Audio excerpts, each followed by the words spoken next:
about to be extinct, I revived General Sgar. Something that Advisor didn't want me to do. I was naive. I could have saved him, you know?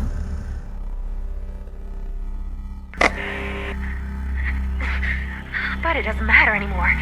The GDA is weak. I was weak. I will have my story with you.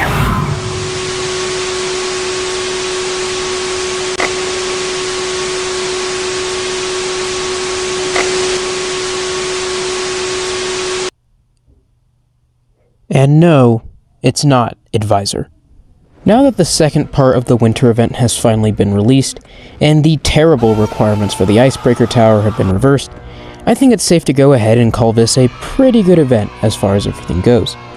One of the biggest selling points of this particular event was the focus on the ongoing lore and story.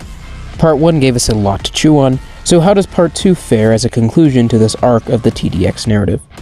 Well, truth be told, we definitely got more questions than answers. At first, I can't lie, I honestly was a little disappointed with the direction the story took. I felt like the Frosty's army aspects were glossed over, and Dr. Xenon ended up with nothing more but a giant crash out and a petty defeat. However, I soon realized that I had been focusing on the wrong things. And now I believe that I understand the story and lore of this event. Because while the gameplay and marketing focus was on Frosty's army and General Sgar, the narrative focus was on Dr. Xenon herself the whole time. Just like in Part 1, she's the main focus of Part 2. And what we see is quite telling. The smug, flirtatious persona that she's put on for the majority of the story was merely an act. And now, with her recent failures and losses, both in this event, in Endless, and against the Awakened, it seems that Xenon has revealed her true colors and finally snapped. But how did we get to this point? And why? And most importantly, who is he? Well, be sure to like and subscribe, and without further ado, let's dive into the lore of TDX once again. So, there are 3 big things in this event for us to talk about. The crystals Dr. Xenon is after, General Sgar and Frosty's army, and Xenon's boy space friend. I'll try and hit the first 2 relatively quickly, and then dive into the real reason why you're all here. Starting with the crystals, this was honestly the most poorly explained thing in the entire event, if I'm being honest. Dr. Xenon is after some strange crystals that we never even get to see, and we never really get to hear anything about them besides they'll do something for her. The fact that we never even get to see what these crystals even look like, or hear about their true extent of their powers, it's kind of a huge misstep in my opinion, on the part of the writers. All we ever learn about them is from what the Advisor says in Chapter 1, that they can be used against the Calamity. However, even then the wording is very vague. I wish we got to see or hear more about these crystals, although I am willing to give them the benefit of the doubt, and perhaps they will be used to set up a future storyline or event. Next up is General Sgar and Frosty's army. I've seen a lot of confusion regarding what exactly his deal is, since Frosty himself doesn't actually appear in this event, because, like John said, he is not in this event, but he died. Based on context clues and design details, we can see that General Sgar used to be a Titan, an enemy from Tower Battles 2019. He, like all of the other Frost Giants, died during the conclusion of that event. However, like Revenant in Tower Battles Winter 2022, General Sgar's soul lingered on. Due to this, Dr. Xenon was able to revive him. We can tell this is the case because, like Revenant and Frosty's soul, General Sgar contains his own soul within his chest, and when he dies, the soul leaves his body, indicated by the lights in his head going out. We learn from Chapter 2's Nightmare dialogue that Dr. Xenon tricked the General into believing that the GDA had captured Frosty all those years ago, rather than killing him. Obviously, Xenon leaves out the part that she was the one who found Frosty's weaknesses and exploited them all those years ago. We also learn that she built this Arctic research facility, and was likely the one who found and studied the crystals inside, considering she's the one who wrote papers on them. General Sgar and his armies knew none of this, and blindly followed her because they thought it would reunite them with Frosty. Honestly, you can't help but feel bad for poor Sgar. He was just trying to help out his bro, when in reality, Frosty had been dead for decades. his spirit gone to the wind, and his corpses lying decaying in the icy north.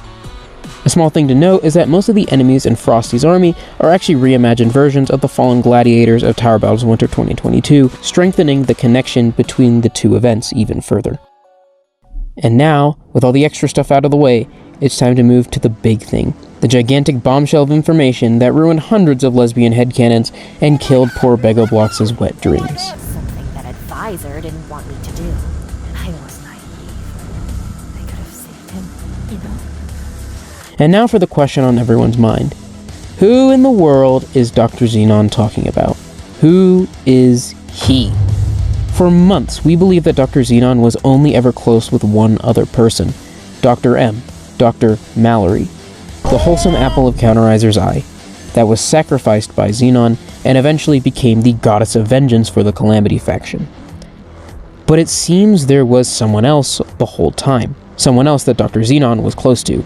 And unlike Mallory, who she sacrificed, this is someone she clearly cared enough about to try and save their life.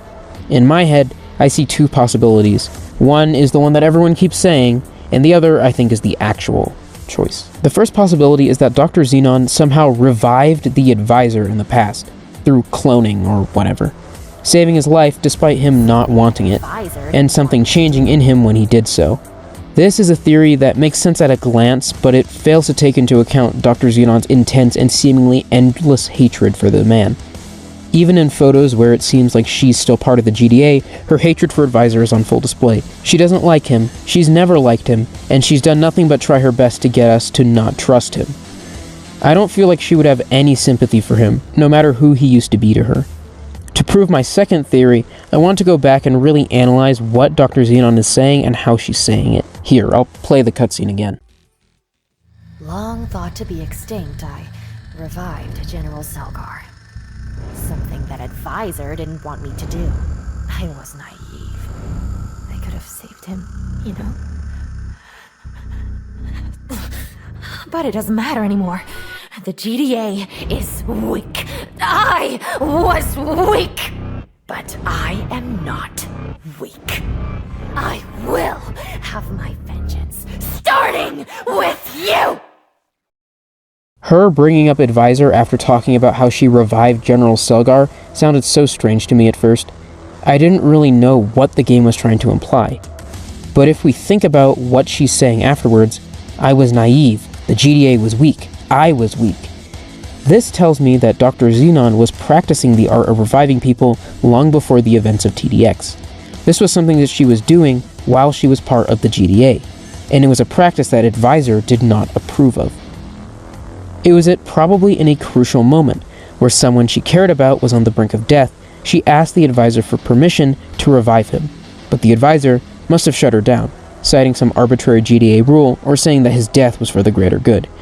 Xenon must have considered herself weak and naive back then, so she agreed, and she let him die. But his death must have shaken her to the core. We can pinpoint this moment, whenever it was, as the point where Dr. Xenon turned away from the GDA and began plotting her revenge. This was likely before the Void manifested, seeing as by then she was already sending troops to subtly help the Void, and the Void had already spoken to her. This also places the original Tower Battles 2019 winter event as one of the oldest events in the timeline, seeing as Dr. Xenon was both working with the GDA and cooperating if she was willing to go out and find Frosty's weaknesses. In the main Tower Battles event, we see that she has already begun to turn traitor and sabotage from the inside. I've talked a lot about the second scenario because I believe it to be the right one. But who is the name of this mysterious man that Dr. Xenon wanted to save? Well, I believe it to be none other than Dr. J. Dr. J, just like Dr. M, or Dr. Mallory, is a secret enemy that appeared in Wave 0000 of Tower Battles. Now, we've already seen that Dr. Xenon was around during the time of TB, and Tower Battles and TDX have a connection so strong that if you deny it, you're just kind of stupid. So, it's not too far of a stretch to say that Dr. J could have also existed at the same time, considering that we know that Dr. Xenon and Dr. Mallory also existed at this time. Also, in TB, Dr. M and Dr. J are both zombified, which mirrors their dead fates in TDX. Dr. Mallory is, well, the goddess of vengeance, and Dr. J could be dead because of Dr. Xenon. We also know that Patient Zero, the third and final notable enemy from the Tower Battles Wave 0000, is confirmed to be appearing in some future mode. With Dr. M and Patient Zero being confirmed to have future roles, it would only make sense for Dr. V to fill in and complete this trinity. Finally, I want to talk about how Dr. J's death affected Dr. Xenon's future actions. This could very well be Xenon's crazed motivation for why everything she makes is biomechanical and revived. The mutated X-scientists, the revived enemies, the eradicators with organic parts, the predators, and other monsters sewn apart and torn back together. Dr. Xenon has an obsession with reviving organic beings, and it could all be because of this one failure, this one slip-up where she trusted the GDA over her own judgment, and because of it, she lost someone very important to her. Now, she's gone completely insane, and has vowed to never pass up a chance for revival. And that, my friends, is what I believe to be the full lore and story of the TDX Winter event. I certainly had fun diving into it with you all. If you enjoyed, please be sure to like and subscribe, and I'll see you guys all next time. Bye-bye! Oh my Don't god! mind if I... Oh my goodness. I'll have to admit, you and your forces fighting the Awakened was a surprise to see. Sounds wonderful. How Oh my goodness.